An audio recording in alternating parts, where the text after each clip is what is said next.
Derive the relation amplitude of resultant wave due to superposition of two waves.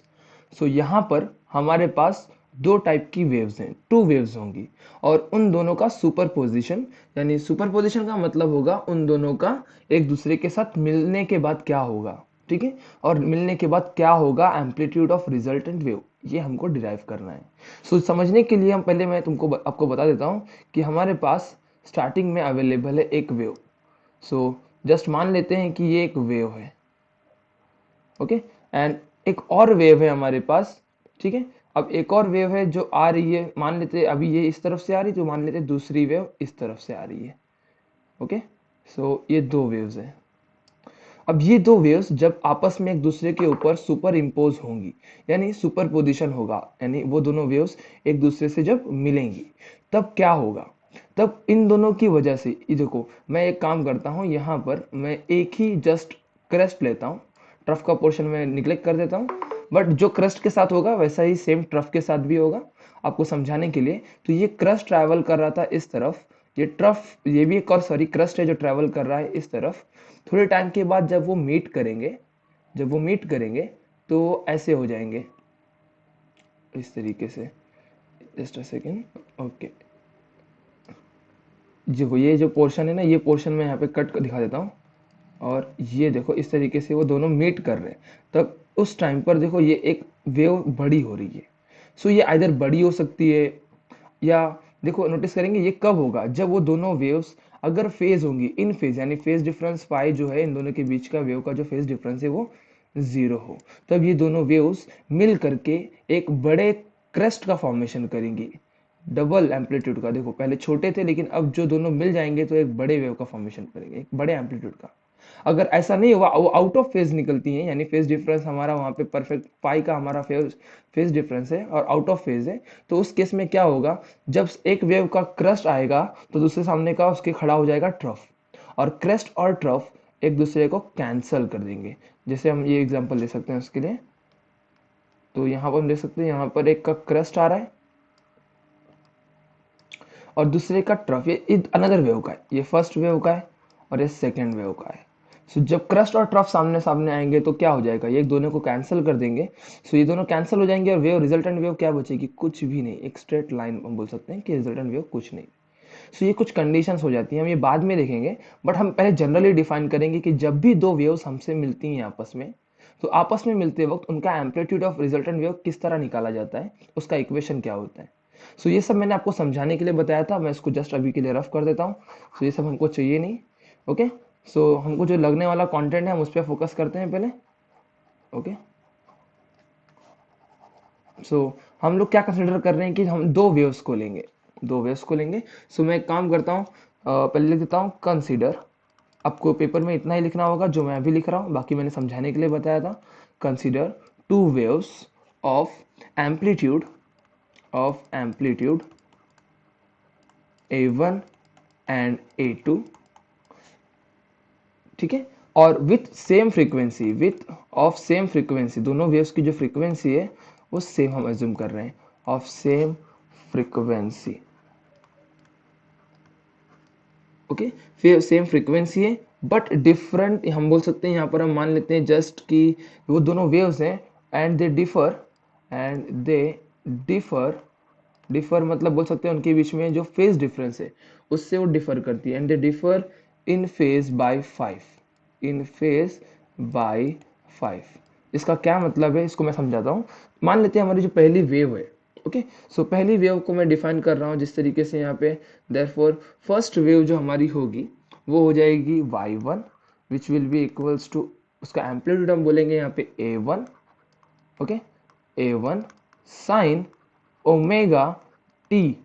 देखो यहाँ पे मैंने A1 sine omega T का है, और ओमेगा टी, देखो यहाँ पे एम्पलीट्यूड A1 हो गया, हमने कंसिडर किया था ना दो वेव्स में से एक वेव का एम्पलीट्यूड क्या होगा A1, और साइन ओमेगा टी, टी वहाँ पे टाइम पीरियड हो जाएगा, ओके। अब दूसरी वेव जो है, ओके, और दूसरी वेव का जो एम्पलीट्यूड होगा वो A2 होगा, साइन होगा ओमेगा टी, ठीक है। और इन दोनों के बीच में मैं फेज डिफरेंस को एज्यूम कर रहा हूँ, तो मैं मान के रखूंगा कि इन दोनों के बीच में एक सर्टेन फेज डिफरेंस है फाई का।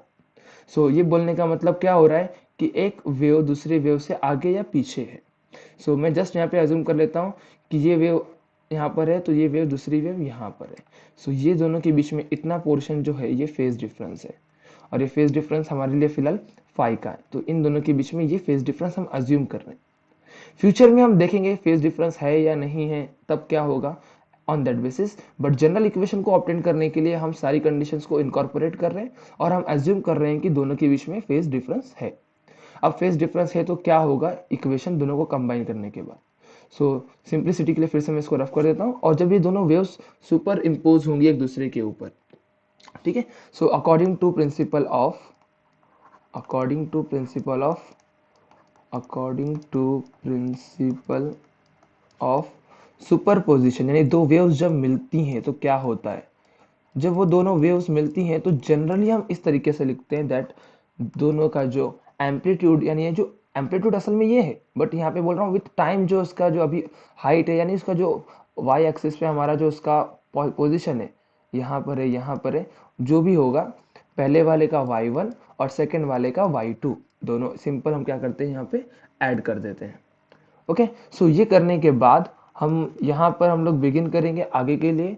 सो according to principle of superposition हम लिख सकते हैं y is equal to y1 plus y2। ये दोनों वेव्स मिल रही हैं। फ्यूचर में देखेंगे क्या ये मिलकर एक दूसरे को बड़ा करती हैं, यानी एम्पलीट्यूड में अपने एक दूसरे को मिलकर डबल एम्पलीट्यूड बनाती हैं, या एक दूसरे को कैंसिल करके एम्पलीट्यूड को जीरो कर देती हैं।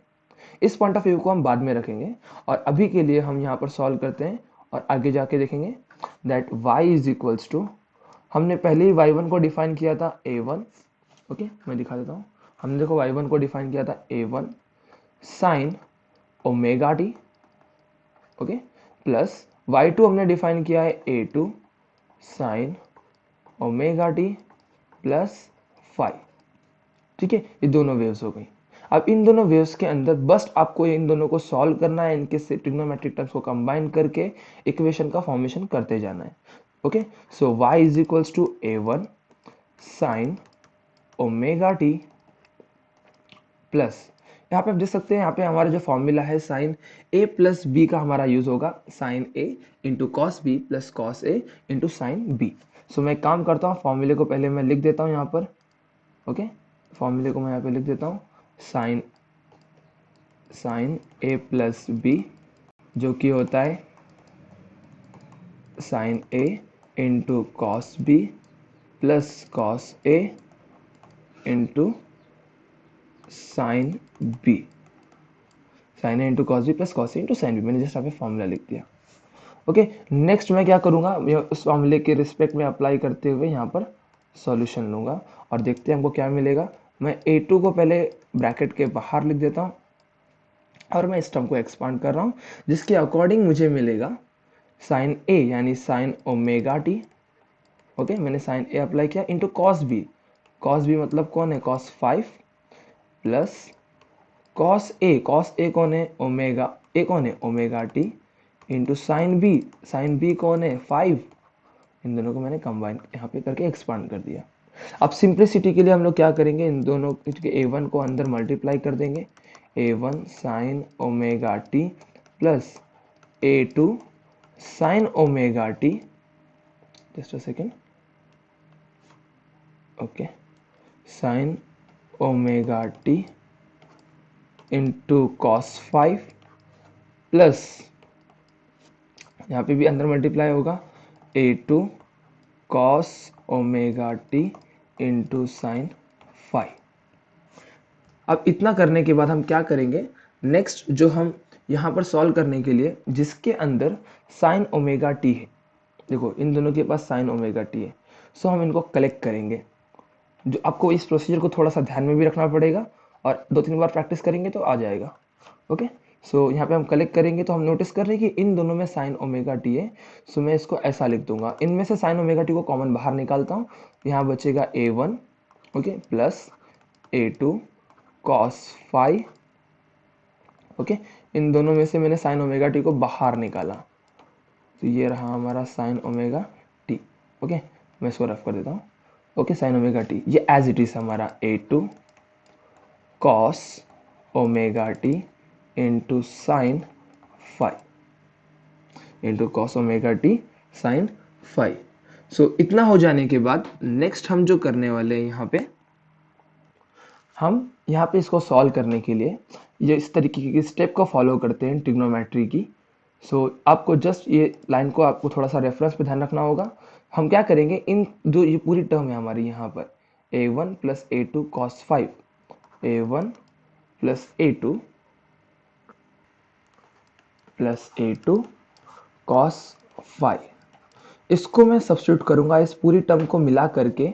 यानी देखो जब हम इन दोनों को मिलाएंगे तो इन दोनों का मिलके एक रिजल्टेंट एम्पलीट्यूड होगा, ये हम मान के लेंगे। यहाँ पे इन दोनों के अंदर से जो मिलके हमको मिल रहा है वो a मान के लेंगे, और a cos 5 को हम किसी और एंगल यानी थीटा से रिप्रेजेंट करेंगे।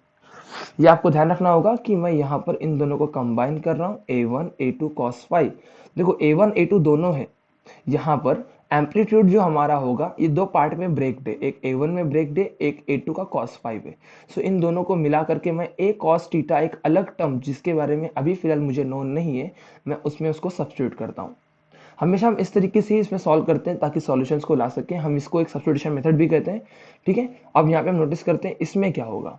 सिमिलरली यहाँ पर नोटिस कर सकते हैं तुम sin 5 a2 sin 5 a2 sin 5, जो कि हम डिफाइन करेंगे as a times of sin theta. कोई देखो यहाँ पे a2 sin 5 जो टर्म होगी वो एंगल थीटा और एक एम्पलीट्यूड से भी डिफाइन हो सकती है, that is a sin theta. आपको ये बातें हमेशा ध्यान में रखनी पड़ेगी। ये और ये इन दोनों को मिला के हम एक को a cos थीटा लिखते हैं और एक को a sin थीटा। और ये ऐसा क्यों कर रहे हैं, क्योंकि इन्हीं के अंदर एसोसिएटेड है एम्पलीट्यूड, और इन दोनों की मदद से ही हम बाद में फ्यूचर में एम्पलीट्यूड को भी निकालेंगे। इसके अंदर एम्पलीट्यूड एसोसिएटेड है तो इसमें cos 5 के अंदर a cos थीटा कंबाइन में लिख दिया जाता है, और यहाँ पर a2 sin 5 में a2 sin 5 में a sin थीटा कंबाइन में लिख दिया जाता है। उससे क्या होता है, ये इक्वेशन रिड्यूस हो जाता है सब्स्टिट्यूशन के फॉर्मेट से, और हमारा इक्वेशन बन जाएगा y is equals to a1 plus a2 cos 5 की जगह पे हम लिखेंगे a cos theta into sine omega t, plus a2 sin 5 की जगह पे लिखेंगे a sin theta into cos omega T हमने यहाँ पे इतना लिखा। नेक्स्ट हम क्या करेंगे, इसको सॉल्व करने के लिए हम जस्ट यहाँ पर जस्ट अ सेकेंड, यहाँ पे हम लिखेंगे y इज इक्वल्स टू, अब इसको आप नोटिस करेंगे तो हम देख सकते हैं यहाँ पर a को एज इट इज छोड़ दें, दोनों में एक कॉमन है, उसको बाहर निकाल देता हूँ मैं, cos theta into sine omega T. एक काम करते हैं, इसको भी हम जरा उल्टा लिखते हैं ताकि यहाँ पे जरा फॉर्मेट भी अच्छा हो। पहले मैं किसको लिखना चाहता हूँ, साइन ओमेगा टी को लिखना चाहता हूँ इंटू कॉस थीटा, प्लस यहाँ पे फिर मैं लिखना चाहूँगा पहले कॉस ओमेगा टी को इंटू साइन थीटा। दोनों में से नोटिस करो a को मैंने बाहर निकाल दिया। अब a को बाहर निकालने के बाद y is equals to a sine A into cos B plus cos A into sine b. तो उसको हम लिख सकते हैं साइन ए into cos B plus cos ए इंटू साइन बी, हम लिख सकते हैं sine A plus b. A कितना यानी ओमेगा टी, प्लस बी कितना यहाँ पर थीटा। हम इस तरीके से यहाँ पे इसको लिख सकते हैं, okay. Sine A into cos B plus cos A into sine B, sine A plus B. Y is equal to A sine A plus B हम यहाँ पे इस फॉर्मेट में रिप्रेजेंट कर पाए। नोटिस करो जो हमारा अभी फॉर्मेट मिला है that is A bracket, bracket को भी हटा देता हूँ, कोई मतलब नहीं उसका, साइन ओमेगा प्लस थीटा। जो कि अगर नोटिस किया जाए this is equation of displacement, हम देख सकते हैं यहाँ पे। ये डिस्प्लेसमेंट का इक्वेशन हो जाएगा ऑफ वेव, ठीक है।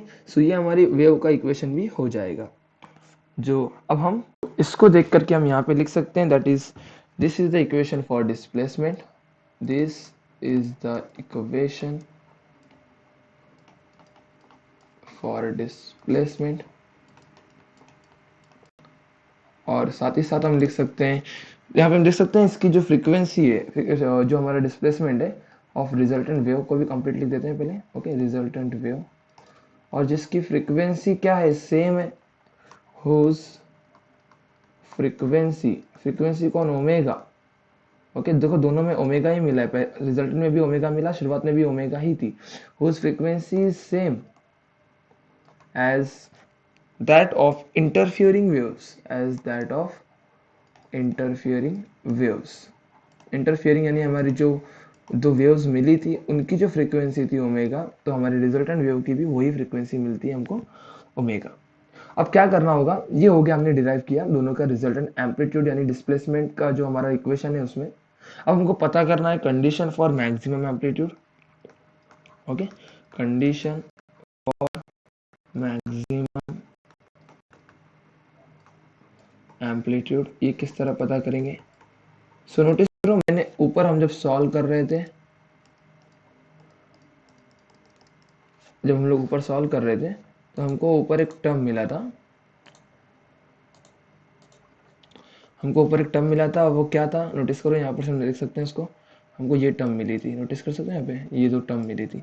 सो आपको इनको उठाना होगा, इनको उठा करके हम मैक्सिमम एम्पलीट्यूड के बारे में पता कर सकते हैं, क्योंकि देखो यहाँ पे A1 A2 का मिलके एम्पलीट्यूड या A2 sin फाई का मिलके एक एम्पलीट्यूड। सो यहाँ पर है हमारे एम्पलीट्यूड्स, तो इसको उठाना पड़ेगा। मैं इसको नीचे कॉपी कर देता हूँ। सो मैं इस तरह कॉपी करता हूँ कि राइट साइड में मैं लिखता हूँ A cos theta, just a second, A cos theta which is equals to A1 plus A2 cos and A sin theta which is equal to A1 sin five. Okay, देख लेते हैं हमने correct copy किया है। देखो A1 plus A2 cos five, okay, is equals to A cos theta, A1 plus A2 cos five is equal to A cos theta and A sin theta is equal to A2 sin five. A sin theta is equals to A1, sorry just हमने mistake कर दी, ये क्या है A2 है, A2 है ये। Okay, अब क्या करना होगा, मैक्सिमम एम्पलीट्यूड निकालने के लिए जस्ट इसको सॉल्व करना है हमको। ओके, सो इन दोनों को इन दोनों को मैं क्या करूँगा, 1 और 2 को मैं स्क्वायर करूँगा। पहले इनको लेफ्ट साइड को मैं स्क्वायर करूँगा, तो यहाँ पे हो जाएगा a square cos square theta is equal to A1 plus A2 cos five bracket square plus, okay तो प्लस नहीं होगा, अभी हम इसको एक्सपांड करेंगे, जो कि हमको मिलेगा जा करके यहाँ पे मैं नीचे लिख देता हूँ एक साथ ही। ओके, तो हमको मिल रहा है A square cos square theta, यहाँ पे हमको मिलेगा A1 square plus twice of A1 into A2 cos, okay, A1 A square plus 2AB, okay, plus B square क्या है A2 square cos square five. Okay, यहाँ पे इसको रफ करके फाइव, एंड सिमिलरली अगर मैं इसको स्क्वायर करूँ तो मुझे क्या मिलेगा, ए स्क्वायर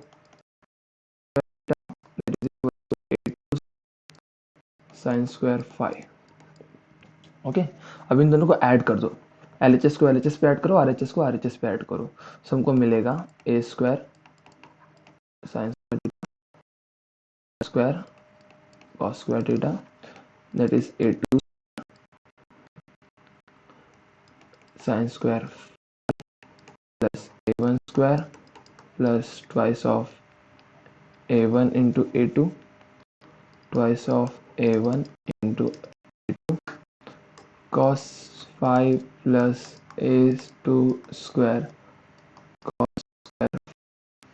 ठीक है, मैंने LHS को LHS पे लिखा और RHS को RHS पे। अब यहाँ पे अगर नोटिस करेंगे तो यहाँ पर ए स्क्वायर कॉमन बाहर निकल जाएगा, square theta plus square theta is equals to, यहाँ पर नोटिस कर सकते हैं यहाँ पे देखो A2 square sine square theta and A2 square cos square theta, इनको आजू बाजू में लिख देता हूँ और कॉमन भी निकाल देता हूँ, प्लस स्क्वायर थीटा। यहाँ पे क्या बचा, यहाँ पे तो बचा A1 square plus twice of A1 into A2 cos five. अब यहाँ पे इसको सॉल्व करोगे तो क्या मिलेगा, ए स्क्वायर, यहाँ सॉल्व करोगे तो यहाँ क्या मिलेगा A2 स्क्वायर, देखो इधर plus A1 square plus twice of A1 into A2 of cos five. Okay, अब इसको मैं ए को जो है ए को मैं लिख देता हूँ होल अंडर रूट, देखो स्क्वायर का अपोजिट क्या होगा, rooting, so whole under root. यहाँ पे मैं काम करता हूँ, पहले A1 स्क्वायर को लिखता हूँ, कुछ अच्छा पैटर्न दिखे इस वजह से, A1 स्क्वायर प्लस फिर लिखता हूँ मैं बीच वाले को लिख देता हूँ twice of A1 into A2 cos, फिर मैं लिखूंगा प्लस A2 स्क्वायर, तो ये अच्छा दिखता है देखने के लिए। ठीक है, अब अगर मैं इसको नोटिस करूं, ये हमारे पास इक्वेशन ऑफ एम्पलीट्यूड है, ओके, जिसमें फाई हमारा फेज एंगल है, फेज डिफरेंस है, तो ये हमको एम्पलीट्यूड बताएगा हमको वहाँ पर। ओके, ये हमारा एम्पलीट्यूड का इक्वेशन है। अब हम क्या कर सकते हैं, हमारे पास कंडीशन हो सकती है, जैसे कि हम मान सकते हैं फेज एंगल 0 है। ओके, सो हम जस्ट अज्यूम कर लेते हैं कि फेज एंगल जो हमारा फाई है हमारा कितना है, 0 है। और ओके, तब एम्पलीट्यूड क्या होगा, तब एम्पलीट्यूड होगा जाके a is equals to under root a1 square twice of a1 into a cos of 0 plus a2 का square. Then a will be under root a1 square twice of a1 into a2, देखो cos 0 की value 1 plus a2 square. Then a will be equals to under root, हम notice कर सकते हैं यहाँ पे a1 ए square plus 2ab plus B square के हिसाब से अगर नोटिस करें तो a1 plus a2 whole bracket square लिख सकते हैं। Then a will be equals to, ये कैंसल आउट हो जाएगा, हमको मिलेगा a1 प्लस a2। अगर फेज डिफरेंस है तो रिजल्टेंट एम्पलीट्यूड क्या होगा, दोनों का सम होगा। ओके, और इन केस अगर हम ऐसा मान के लेते हैं that a1 is a2, then okay sorry यहाँ पे इज इक्वल टू a नहीं आएगा, a1 is equals to a2 हम मान लेते हैं जस्ट सिंप्लिसिटी के लिए। So then a will be becomes, either हम बोल सकते हैं a1 को a2 पुट कर दो, क्योंकि a1 को क्या पुट दिया, a2 पुट कर दिया, तो a2 plus a2 that is equals to twice of a2, या हम ऐसा ही बोल सकते हैं amplitude is twice the amplitude is twice a double, इसी हम ऐसा भी मान सकते हैं that a2 is equals to a बोल के ऐसा भी लिख सकते हैं चाहे तो। ओके, ये हो गया हमारा फेज डिफरेंस अगर 0 है। बट सेकंड कंडीशन एक और इमर्ज हो सकती है, वो क्या है, मैं इसके जस्ट बाजू में इसको सॉल्व कर देता हूँ यहाँ पर। सो सेकंड कंडीशन जो इमर्ज होती है, फाई हमारा परफेक्ट आउट ऑफ फेज है, यानी पाई है हमारा, फाई हमारा पाई है, आउट ऑफ फेज है। So in that case then a will be equals to under root a1 square plus twice of a1 cos phi, okay, plus a2 का square. then a will be equals to under root a1 का square plus twice of a1 into a2, and cos phi की value कितनी, -1 plus a2 square, a2 is equals to under root, so a1 square minus into a2 plus, then a will be equals to under root a1 minus a2 square, a plus b square. Okay, इस तरीके से हमने ये लिख दिया। Then a will be equals minus. So out of phase का मतलब हम ये भी समझ सकते हैं कि एक का क्रस्ट आ रहा है, दूसरे का क्या आ रहा है, ट्रफ आ रहा है, तो दूसरे को कैंसिल कर रहे हैं। So then in that case a1 minus a2 होगा, जिसमें हम एज्यूम भी कर सकते हैं शायद a1 हमारा ग्रेटर देन a2 से, तब ये पॉजिटिव ऊपर की तरफ होगा। और अगर हमने एज्यूम किया a2 ज़्यादा है तो ये नेगेटिव आएगा और नीचे क्रस्ट का पोर्शन पूरी तरह गायब होकर के ट्रफ थोड़ा सा दिखेगा। ओके, एंड और इसमें भी एक बात और हो सकती है कि इन केस अगर हम लोग नोटिस कर सकते हैं that a1 is equals to a2, अगर ये कंडीशन है, दोनों के एम्पलीट्यूड इक्वल है दोनों वेव्स के, then a will be equals to a में क्या लिखता हूँ, a2 माइनस के 0। सो अगर फेज डिफरेंस पाई का है तो हमारा रिजल्टेंट एम्पलीट्यूड 0 आएगा अगर दोनों वेव्स सेम होती हैं तो। ओके, और इसी के साथ जस्ट मिलके आ जाता है हमारा एक और क्वेश्चन, उसको भी मैं यहीं पर कवर कर देता हूँ। ओके, सो यहाँ पर हमको पूछा जा सकता है मैक्सिमम इंटेंसिटी,